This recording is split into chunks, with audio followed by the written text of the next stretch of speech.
Oh, and speaking of news, I heard the EPA has a lot of money they're going to be giving to communities that have been having all these environmental issues. Yes, I heard, but I don't know how to find out more about it. And you know how hard it is to get federal money. There's so many hoops to jump through. I can't imagine our tiny nonprofits getting any money. We're so small. Small, but mighty. Excuse me for eavesdropping, but I couldn't help but overhear that you were talking about the Environmental Justice Thriving Communities Grantmaking Program, or EJ TCGM. I work for one of the organizations that was chosen to be a grant maker. Oh, so you're getting all the money. Well, just a portion of it. The money is being spread out all over the country to 11 organizations in different regions.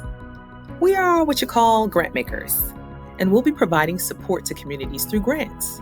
And the beauty of it is that grant makers take on most of the pesky paperwork and administrative parts so that smaller nonprofits like yours don't have to deal with that stress on your own. I just heard you say that there are so many hoops to jump through to get federal funds. The EPA recognizes this and wants to make it a lot easier for folks to get the funds they need quickly and efficiently to help improve their communities.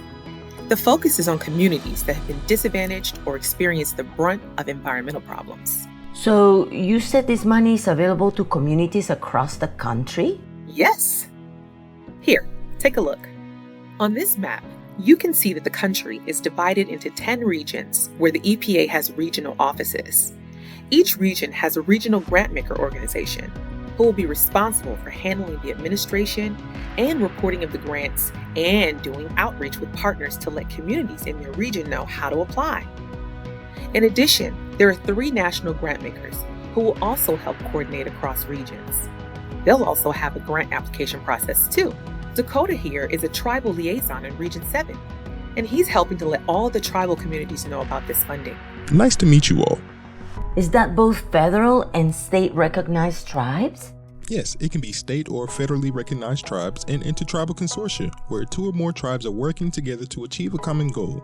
Other Native American organizations include Indian groups, cooperatives, nonprofit corporations, partnerships, and associations that have the authority to enter into legally binding agreements. So, in addition to small nonprofits and tribal communities, who else can apply? Well, lots of different groups can apply, including nonprofits, such as grassroots or community-based organizations, philanthropic and civic organizations with nonprofit status, local governments, U.S. territories like Puerto Rico, and freely associated states like Palau, Micronesia, or the Marshall Islands. Well, since you're answering all the questions, tell me, how much money can a community apply for? I can answer that. There are 3 types of grants you can apply for. Tier 1 is funding for an assessment. This is fixed at $150,000. Tier 2 is for planning, and that one's up to $250,000.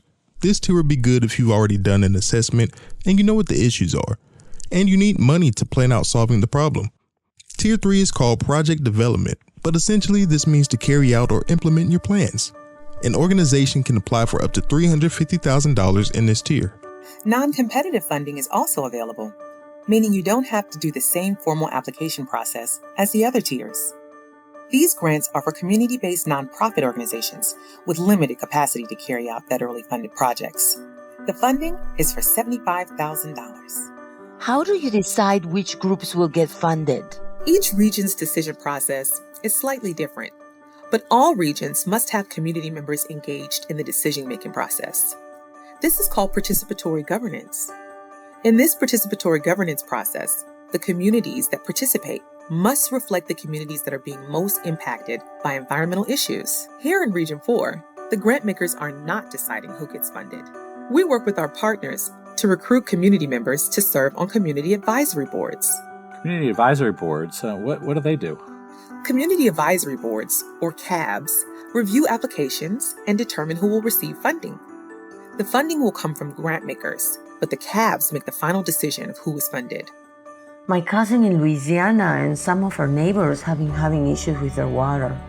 It's been a problem for years, and she and a group of neighbors have been trying to figure out what's in the water. It just smells awful. There are about 15 people working together, but they aren't a nonprofit or community-based organization. How can they get some of this money to help them?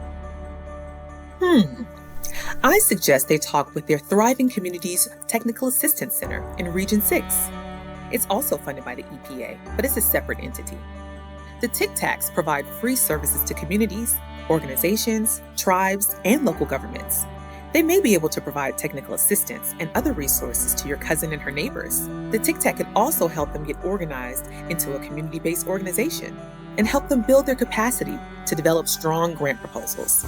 They also provide many other services as well, but each region is different, so you need to talk to the grant maker in your region to find out more.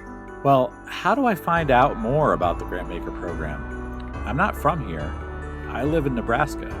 Who do I need to talk to? Since you live in Nebraska, you could contact the Grantmaker or one of the Grantmaker partners for Region 7.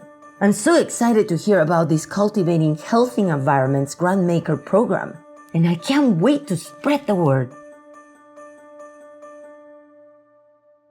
For more information, visit thrivingenvironments.org.